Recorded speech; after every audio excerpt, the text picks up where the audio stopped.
Most secret files are hidden for a reason. Locked away, classified, buried so deeply that no one is ever meant to find them. But this one is different.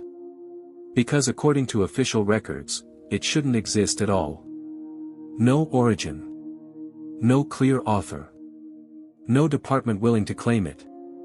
And yet, the document is real. Physically archived. Catalogued. Referenced in places it has no right to appear. Archivists who came across it described the same reaction, confusion first, then discomfort. As if the file wasn't just misplaced, but misplaced in reality itself. What makes this even stranger is not what the document says. It's how it exists. A file that follows the rules of secrecy, without following the rules of creation.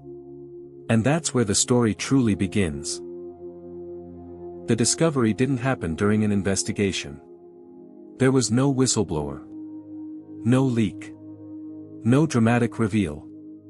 It happened quietly, during a routine digital reorganization inside a national archive. An archivist was cross-referencing old records when a file appeared where nothing should have been. The index number was valid. The classification code checked out. Even the internal references matched existing systems. Except no one remembered creating it. At first, it was treated like a clerical error. But when they tried to trace its origin, the trail didn't just end, it looped back on itself. Every reference pointed to another reference. Every path led nowhere. And that's when a simple mistake started to feel like something else entirely. Once the file was opened, the first red flags weren't in the text, they were on the cover. The seal was authentic. Not a replica. Not outdated. A real governmental mark, perfectly accurate in every detail. Then came the date. It didn't match any known calendar revision. Not a typo. Not a formatting error. A date that technically followed the system, but pointed to a moment that didn't exist. And the signature made things worse. It belonged to someone who, according to every official record, had never held that position, and in some cases, had never existed at all. On paper, everything was correct. In reality, none of it made sense. The document looked official in every way. Except for the part where reality refused to recognize it. The real unease began when they started reading what was inside. The language was formal, precise, almost bureaucratic, exactly what you'd expect from an official report. But the events it described didn't align with any known operation, incident, or historical moment. It referenced locations that exist, connected to events that don't. Timelines that overlap, then contradict themselves.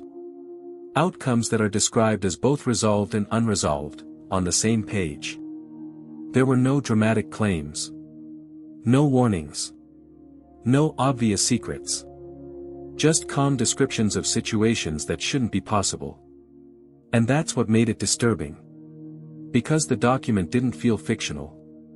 It felt like a report written by someone assuming the reader already knew a version of reality that we don't. Once the confusion turned serious, the file was passed upward. Different departments tried to classify it. Intelligence. Historical records. Internal security.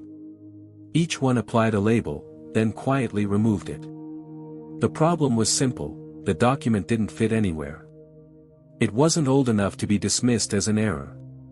It wasn't new enough to be an experiment. And it didn't violate any rule, except the ones no one writes down. At one point, the file was marked, pending clarification. It's still marked that way. And if stories like this fascinate you, the kind that exist between what's official and what's unexplained, this is exactly where this channel lives. Because from here on, the questions only get stranger. What changed everything wasn't a new discovery, it was a pattern. A small group of analysts noticed that certain phrases inside the file repeated in a very specific way. Not copied. Not recycled. But mirrored, as if the document had been written while referencing itself. Even more unsettling, those same phrases began appearing in other, completely unrelated archives. Different departments. Different decades. Same wording. At first, it looked like coincidence. Then it started to feel deliberate. Almost like the file wasn't isolated, but connected. As if it were part of a larger system quietly stitching itself into official history, not loudly enough to be noticed, but too precisely to be accidental. And once you see that pattern, you can't unsee it. When word about the file spread among specialists, the reactions were careful. No outright denials. No confirmations either. Historians redirected the conversation. Archivists became vague. Analysts suddenly spoke off the record. Some declined to comment at all. A few admitted they had seen the file, or something very similar, years earlier. But every account ended the same way: they were advised to stop looking into it. Not threatened. Not punished. Just quietly warned that continuing would create unnecessary complications. And that silence said more than any explanation ever could. Because experts don't avoid questions when answers exist. They avoid them when the answers lead somewhere they'd rather not follow. As expected, theories started to form. Some suggested it was an abandoned psychological test, a document designed to observe how institutions react to anomalies. Others believed it was a Cold War artifact, deliberately scrambled to confuse foreign intelligence. There were even attempts to label it as an early AI-generated report. A system trained on bureaucratic language that accidentally produced something too convincing. But every theory collapsed under scrutiny. The dates didn't match known experiments. The cross-references predated the technologies blamed for creating them.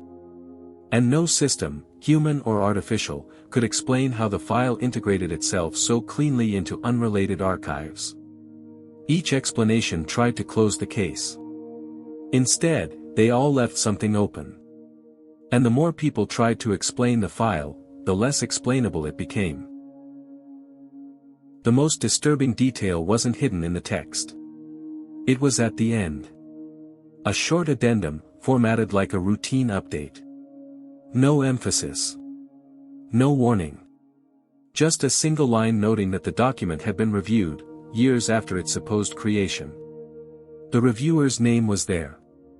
The department code too. Both were valid. The problem was timing. The review date occurred before the file was ever officially discovered. Before anyone admitted it existed. Before any record of it appeared in the system. Which means someone didn't just read the file early. They were expecting it. And that raises a question no archive is designed to answer. How do you review something that hasn't arrived yet? Today, the file is still there. Not erased. Not sealed forever. Just present. It sits in the archive with a neutral status, waiting for clarification that never comes. No follow-up report. No official conclusion. No explanation added over time. And maybe that's the most unsettling part. Because systems are built to correct mistakes. To close cases. To resolve anomalies. This one was left open on purpose. Which suggests the file isn't a problem to be solved, but something to be preserved. A reminder that official records don't just document reality. Sometimes, they quietly reveal its limits.